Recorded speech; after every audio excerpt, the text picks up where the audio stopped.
Hi everyone, my name is Meghan, and I'm here to tell you about a second chance at love. And also modern elves. I know that some of you out there are just like me, or just like the old me. You believe that we're able to love one deck at a time, and once you've met the one, no deck can ever replace it. That's just not true. The first time I cast a Sphinx's Revelation, it wasn't just game over for my opponent, it was game over for my heart. I thought I'd never play anything but Control in Standard, and Modern, and Limited. But then I met Elves, and everything changed. Elves is a modern deck that, depending on the year, the month, the tournament, the time of day, or who you're asking, is anything from a pet tribal deck to a serious strategy capable of taking down an entire tournament. I tend to be in the second camp, but as with most modern decks, Elves' success is going to depend somewhat on the tournament metagame. But why even play Elves? Well, it's fun, and if you're here, I assume that you like fun. Or you were looking for magic tricks, misclicked, and you don't know how to close a browser window. Also, in my opinion, Elves sits at this wonderful intersection where it's both easy to learn and it rewards skill and practice. It's one of my favorite things about the deck. Also has a good matchup against non-red mid-range decks like Eldrazi or Bant Spirits, and smart sideboarding can give you a fighting chance against even the toughest matchups. The deck has the ability to be both explosive and resilient, like Wolverine hugging a barrel of gunpowder. There are a lot of ways to build Elves, and if you're already an Elves player, you probably have a pretty strong opinion about which one is correct. Black-green, featuring Shaman of the Pack. Green-blue, built around Beck Call and the most combo-oriented of the options, and the build I'll be talking about today, green-white. I like to call it Toolbox Elves because it has 4 copies of Chord of Calling and a sideboard full of a lot of single copy answers to Modern's biggest players. As you'll see in a minute, I've also shaped my build, both main deck and sideboard, with mid-range decks like Jund, Abzan, and Grixis in mind, because those tend to be your most challenging matchups. So, without further ado, let's get started. Elves' objective is to flood the board with a swarm of small creatures that then get a boost from Elvish Archdruid, or even better, from Ezuri, Renegade Leader. You're able to generate tons of mana with cards like Llanowar Elves, Heritage Druid, and Elvish Archdruid. That, in fact, is one of my top tips for anyone piloting green-white elves. You can always make more mana. But I've made 5 mana on turn 2! That's nothing! I made 9 mana on turn 3! Well, back in my day, if I hadn't made 12 mana on turn 3, the teacher would fill my boots with snow and make me sing Alanis Morissette songs in front of the whole class. It's like rain on your wedding day, it's a free life when you've already paid. You can always make more mana. You then use that mana to find an Ezuri Renegade Leader and pump your entire team of mana dorks into terrifying, vengeful monsters intent on destroying your opponent as though they are personally responsible for deforestation. Elves is an aggressive deck with a combo-like element. A bunch of 1/1s and 2/1s with no power boost won't get you far, and an Ezuri with no other elves to pump up is like a soccer coach whose entire team is imaginary. That's why Collected Company and Chord of Calling are so important. They help make sure that you get all the pieces you need to win the game.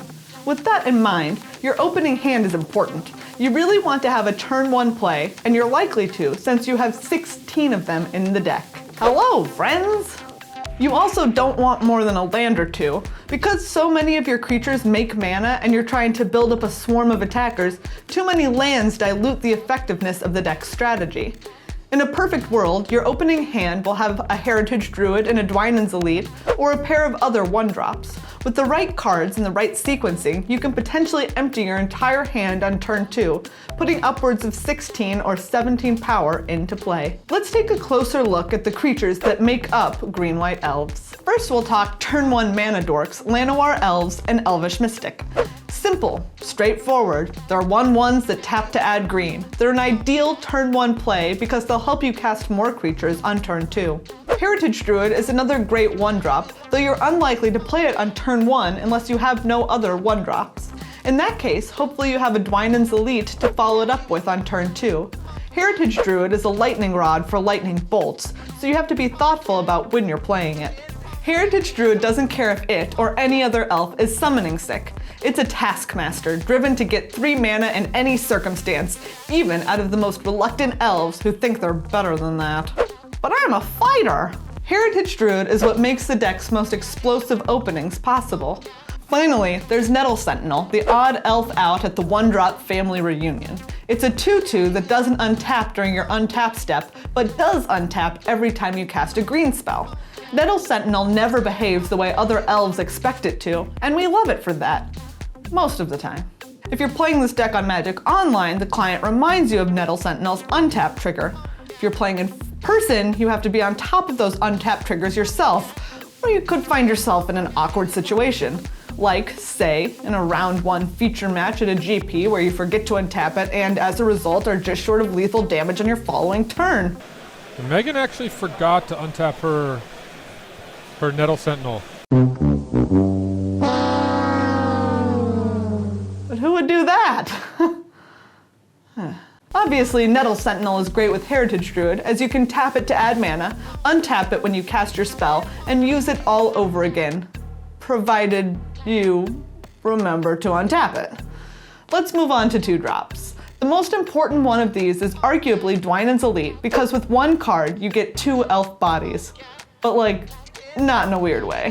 This is the second part of the deck's most explosive openings, as 2 bodies mean that with a Heritage Druid, you already have the 3 elves you need to generate 3 mana, and you've only spent 2 cards getting there.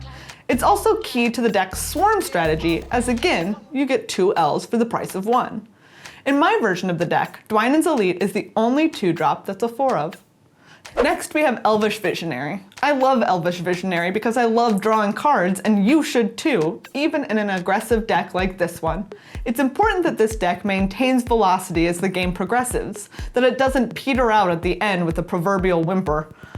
Elvish Visionary is one of the ways that it keeps going, getting you 1 card closer to the critical mass of attackers or to your missing combo piece. The next 2 cards are part of the toolbox type approach I mentioned at the top of the video. They're 1-ofs in the main deck because you don't want them in every situation, but you can Chord of Calling or maybe Collected Company for them if you find yourself in one of those corner cases. The first is Spellskite, the bane of decks like Infect, Death's Shadow Aggro, or Boggles if you're able to search it out in time. In a narrow set of cases, it can also come in handy eating a lightning bolt or Karn activation aimed at one of your critical creatures. It's handy and flexible enough that it's earned a spot in my main deck. The second is Selfless Spirit, and this is where my build really differs from a number of others, and one of the best reasons to go green-white. Selfless Spirit is a great addition to Elves, as the deck loses badly to Anger of the Gods or any other damage-based or destroy effect sweepers. It's perhaps the deck's biggest weakness. Selfless Spirit gives you the opportunity to shore it up by giving your creatures indestructible, and you can hit it with the Collected Company and with Chord of Calling. If Selfless Spirit weren't both a ghost and a member of the clergy, I'd propose.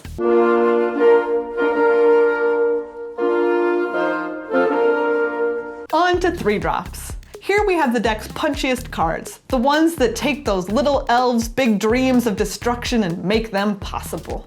First is Elvish Archdruid, the 1 elf lord to rule them all. Elvish Archdruid gives all your elves +1/+1. Just as importantly, it taps for green mana equal to the number of elves you control. It's also not legendary, so you can have as many of these guys in play as you want, or as is legally allowed. Elvish Archdruid is great because it lets you Chord of Calling or Company without tapping all of your other creatures, and it can often manage an Ezuri activation all on its own. Speaking of, Ezuri, Renegade Leader is your next 3-drop all-star. Ezuri pumps your team, gives them trample, and can regenerate them in the case of some wrath effects. Of course, if that wrath is Anger of the Gods, you can just pump your team up and keep them all out of harm's way, which is much better than regenerating each of your other elves and losing Ezuri. I mean, who would do that? I did that once. Anyway, remember that when you're playing against elves, you can't wait to kill Ezuri on your opponent's upkeep, a common play with Path to Exile. They can still activate him in response. This has come up a time or 2. We also have a toolbox 3-drop in Reclamation Sage, which destroys an artifact or enchantment. Again, there are a handful of matchups where this type of effect is great, especially main deck where your opponent will be least expecting it.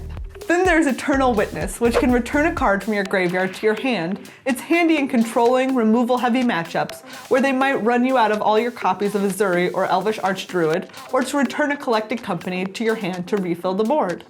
At 4, there's 4 copies of Collected Company, a powerful, flexible card that was a huge gain for the deck from Dragons of Tarkir. It's instant speed, and every single one of your creatures is a target for Collected Company. You'll usually have your pick from a variety of different elves.